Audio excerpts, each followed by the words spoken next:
It's crazy busy in here. It's even more lively than when I lived here. Compared to its opulent interior, this mansion could easily be mistaken for a business. There isn't a single wasted space in here. Workers have scales, parchment, maps, and anything you would need for trade and accounting. Before you can take in more of the scenery, you see a worker waiting for Addley. Sorry! We were just watching everyone work like busy bees. It is no issue, Miss Strider. Please make yourself comfortable as we contact Lord and Lady of your arrival. The utilitarianism of most of this mansion is heavily contrasted by this room. It appears to be more for show and the comfort of nobles rather than a workspace or a living space. Oh, they replaced the furniture and the paintings for this room. And the fireplace's mantle's all new. I wonder if they replaced the trim where I carved elven runes in it. Darn, they did. I thought I hit it so well, too. Oh well. Addley drops herself on the couch, and she looks at you. Aren't you gonna sit down? You look so stiff and uncomfortable. Almost like you're standing at attention. It's a force of habit, apparently. You relax your stance and sit on a nearby chair. I used to run around the mansion like a mad child, climbing on the banisters, the outer walls. I'd even dig a big hole looking for fairy springs. I honestly have no idea how my parents kept up with me, but my dad said I kept him young. I just feel kind of stupid, you know?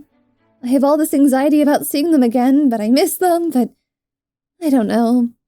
I couldn't wait until I became an adult when I was younger. I wanted to set out on my own and see the world. I just miss them so much. I remember sitting on my dad's lap, guiding the reins of the carriage, and I'd look over to see my mom, clad in armor, riding a horse next to us. She'd smile at me and tell me I was in charge of keeping Dad safe while she kept the cargo safe. I really took those moments for granted. But I have a prophecy, right? So no use getting emotional about it. It almost sounded like she didn't want to leave. But she did tell you it was her choice. You didn't think about this before, but having a prophecy put on her at such a young age, maybe this happy demeanor is supposed to make the weight of a prophecy lighter. Addley, my dear, it's been far too long since I've last seen you. Daddy! Mom! It's been way too long. You both look so healthy. Well, of course we are. Fortunately for us, your mother has the constitution of an ox and the temperament of one. Oh. What your father is trying to say is yes, we are healthy. Oh, but it appears we've neglected your companion here. This must be the lone wolf you told us about. It's a pleasure to finally meet you. He firmly shakes your hand. We're actually here on some kind of serious business. It's about the Dragon Mark's prophecy. A priest told us I'd find a clue about it if I returned home. So, I was hoping you guys would know. Oh, that damned prophecy again. Your mother thought it best if we didn't tell you, but... We thought, dear. We thought it was a good idea together. Why don't we all take a seat first? Do you remember the grove in Seoul, where that seer raised you? How could I forget her? She was the one that told me that I would accomplish some great good in the world, and she taught me what it is to be a good person. That's just the thing. My dear sunshine, that wasn't the exact reading. Addley is meant to accomplish something great in this world. Be it great good or great evil is uncertain. The seer told us your dragon mark was too underdeveloped to read accurately. But now that you've grown this much, perhaps it is time for your prophecy to be reassessed by her. Addley listens intently, but you can tell it hurt her parents hid this from her.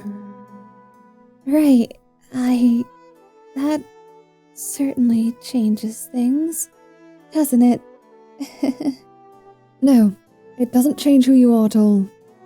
You've always been a force for good, and I have no doubt you'll prevail over this darkness. I'll shake the sadness from your face, my young Addley. I know you will protect the hearts and smiles of the people. It was never a question. You're right. I'm gonna take my destiny by the horns and make it good, even if it doesn't want to. Thank you, Mom and Dad.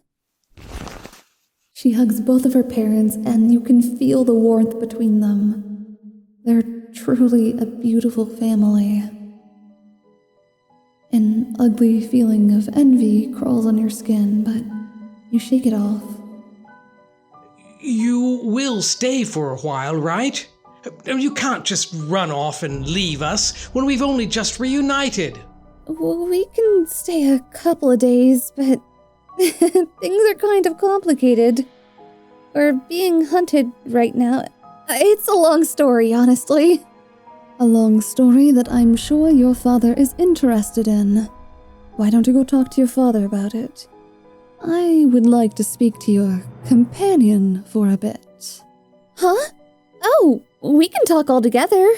Addley, look at your father. He's going to cry if you don't tell him why you won't stay longer. Besides, you've told me a bit about the talents of this lone wolf here. I merely want to pick their brain on a few matters. Oh, yeah, I guess I should explain things. I'm Lone Wolf. My mom actually runs a mercenary group.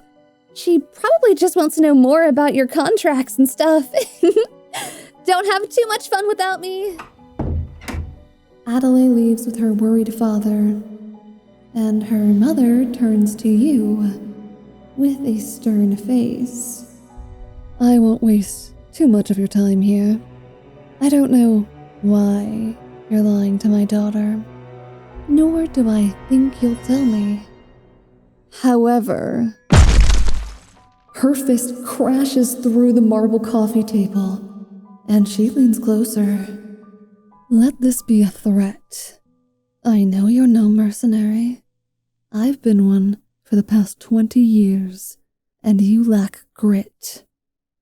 If you betray her, hurt her, or abandon her, I will send my own band of mercs to find you, and make sure you never cause our family problems again. Do I make myself clear? You gulp. How is this woman related to Addley? You tell her you would never harm Addley, and you never expressly told Addley you were a mercenary. She just assumed. But it is your fault for never clarifying the truth. Hey you two, I heard a really loud noise and... Oh my green, what happened to the coffee table? Oh, nothing, dear. I didn't realize it cracked when I put my feet on it. Sadly, it broke. But your companion and I are done talking. I certainly can't wait to meet the other two in your company as well. Oh boy. You know Vor'ren is going to have way too much fun antagonizing her. Oh, you're going to love them! They're super cool and we have really good battle chemistry. Oh, I'm sure I will. Now, you two get settled in while I speak to your father. I'm sure Lone Wolf has some words to share with you. Good night, my dear Sunflower. You're not really sure how long you were planning on hiding this. Looking at Addley now, she looks so trusting and eager. The guilt of hiding this for so long feels weird. You didn't think it was important, but now thinking of it, perhaps it is. You have to tell her the truth. Hey everyone, I wanted to give a big shout out and thanks to JDH 2024.